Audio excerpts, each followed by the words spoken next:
1949 நான் இருக்கிற திராவிட முன்னேற்ற கழகம் 1949 திமுக ஆரம்பிக்கப்பட்டது.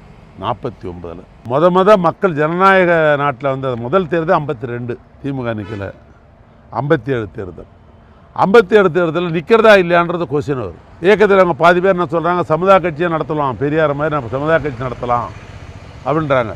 பாதி பேர் சமுதாய கட்சி தான் ஐயா நடத்தினுங்கிறார், அப்புறம் நாம் எதுக்கு நடத்தணும், நாம் அங்கே தானே இருந்தப்போ அங்கேயே இருக்க வேண்டியது தானே, எதுக்கு நம்ம வெளியே வந்தோம், அரசியல் கட்சியாக மாற்றினா தான் மக்களுக்கு நம்ம நேரடியாக தொண்டு செய்ய முடியும். இப்படி 2 வாதம் திமுகவில் அப்போ இருந்த தலைவர்கள். அண்ணா ஜனநாயகவாதி, அவர் உடனே சொன்னார், சரி நான் ஓட்டு எடுக்க விடுறேன்னார். நுழைவாயில் 2 பொட்டி வச்சுட்டாங்க, ஓட்டை கொடுத்தாங்க.